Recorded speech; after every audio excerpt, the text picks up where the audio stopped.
बाबा बागेश्वर धाम के दिनेंद्र शास्त्री ने हिंदू राष्ट्र बनाने की प्रार्थना जो है वो माता वैष्णो देवी के दरबार में की और कहा सनातन धर्म को झुकने नहीं देंगे। लेकिन हिंदू राष्ट्र बनाने की जो प्रार्थना उन्होंने की है, हिंदू राष्ट्र बनाने का मतलब क्या है, ज़रा आप वो सुनिए। बाबा बागेश्वर धाम कहते हैं कि हिंदुओं में एकता कम है, हिंदू जाग रहा है और हिंदुओं को एक साथ मिलना चाहिए। लेकिन आपको बता दें कि उनकी बात बहुत खूबसूरत थी।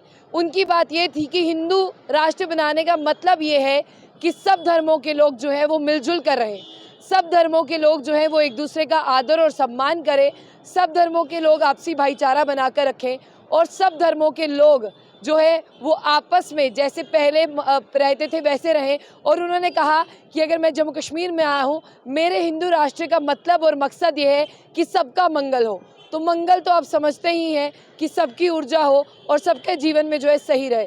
उन्होंने साथ साथ ये भी कहा कि हिंदू राष्ट्र बनाने का मतलब कतई ये नहीं है कि आप किसी दूसरे मज़हब के लोगों को परेशान करो, आप किसी को मारो, काटो या प्रताड़ित करो। उन्होंने कहा हिंदू राष्ट्र बनाने का मतलब ये है कि हिंदुओं को जागना होगा। हिंदुओं में एकता बहुत कम है और हिंदू अब आहिस्ता आहिस्ता जो है वो बब्बर शेर बन रहा है, तो अच्छी बात है। लेकिन उनके हिंदू राष्ट्र बनाने का मतलब जो है वो बहुत अलग है।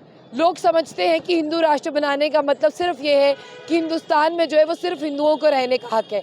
लेकिन बाबा बागेश्वर धाम के धीरेंद्र शास्त्री ने कहा कि ऐसा बिल्कुल नहीं है। धीरेंद्र शास्त्री जी ने कहा कि हिंदू का मतलब है आपसी भाईचारे के साथ रहना, मिलजुल कर रहना, मिलजुल कर जो है वो चीज़ों को बांटना, जिस तरह से अक्सर हम शांतिपूर्वक तरीके से रहते हैं और रहना।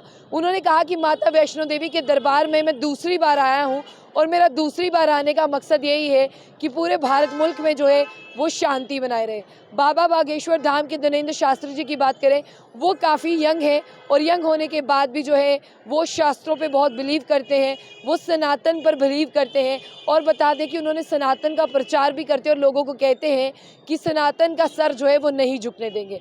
आपको बता दें कि कल जब वो कटरा पहुँचे, काफ़ी ज़्यादा लोग जो है वो पहले से ही वहाँ पर थे, क्योंकि सबको पता था कि बाबा बागेश्वर धाम के दिनेंद्र शास्त्री जो है वो वहाँ पर पहुँचने वाले हैं। और मैं आपको ये भी बता दूं कि बाबा बागेश्वर धाम के धीरेंद्र शास्त्री के साथ साथ संत श्री बालक योगेश्वर दास महाराज भी थे। और आपको बता दें कि उन्होंने जो है माता वैष्णो देवी के दर्शन किए और माता वैष्णो देवी के दर्शन करने के बाद में वो पौनी गए। पौनी आश्रम में जो है उन्होंने लोगों से बातें की, लोगों ने जो है वो सुना जो उन्होंने वहाँ पर बताया और काफ़ी ज़्यादा लोग जो है वो उनसे खुश थे।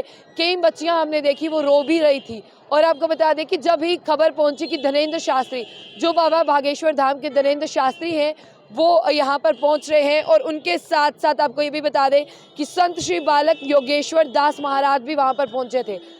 उनके पहुंचने के बाद जो है जो लोग माता वैष्णो देवी में थे वो वहीं रुक गए, वो धीरेंद्र शास्त्री जी से मिलना चाहते थे। लेकिन आपको बता दें कि कड़ी सिक्योरिटी होने के साथ वो नहीं मिल पाए। लेकिन लोगों ने धीरेंद्र शास्त्री जी का ध्यान जो है वो जय श्री राम के नारों से खींचना शुरू किया।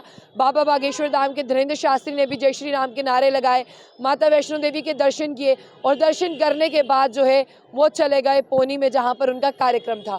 आपको बता दें कि पौनी में भी एक अच्छी खासी भीड़ थी और सुबह सवेरे से ही वो भीड़ वहाँ पर जमा हो रही थी, क्योंकि धीरेंद्र शास्त्री जो है वो पौनी में वहाँ पर आए थे। वहाँ पर उन्होंने लोगों को जो है प्रवचन दिए और बताया कि लोगों को मिलजुल कर रहना चाहिए। आपको बता दें कि बाबा बागेश्वर धाम के धीरेंद्र शास्त्री जो है वो वहाँ पर पहुँचे थे ताकि माता वैष्णो देवी के पास जाकर उनके चरणों में जाकर प्रार्थना कर सके हिंदू राष्ट्र की।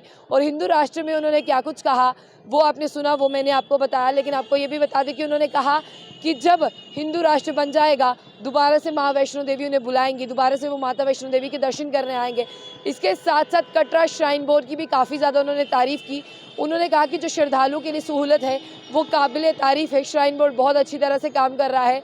आपको बता दें कि बाबा बागेश्वर धाम के धीरेंद्र शास्त्री जो है वो बहुत फेमस है, लोकप्रिय हैं, क्योंकि वो हिंदू धर्म का प्रचार करते हैं, सनातन धर्म का प्रचार करते हैं, लोगों के बीच में सनातन धर्म की जागरूकता फैलाते हैं और काफ़ी ज़्यादा यंगस्टर जो हैं वो धीरेंद्र शास्त्री जी से प्रभावित हैं। बिल्कुल उनके जो हिंदू राष्ट्र का मतलब था वो था कि आप आपसी भाईचारे से रहें, मिलजुल कर रहें, किसी को तंग ना करें, शांति में रहें। और कतई हिंदू राष्ट्र का ये मतलब नहीं है कि दूसरे मज़हब के लोगों को आप मारें, काटें, उन्हें तंग करें। हिंदू राष्ट्र का मतलब ये है कि सबका मंगल हो, ये कहकर उन्होंने जो है वो अपने शब्दों को अंत किया।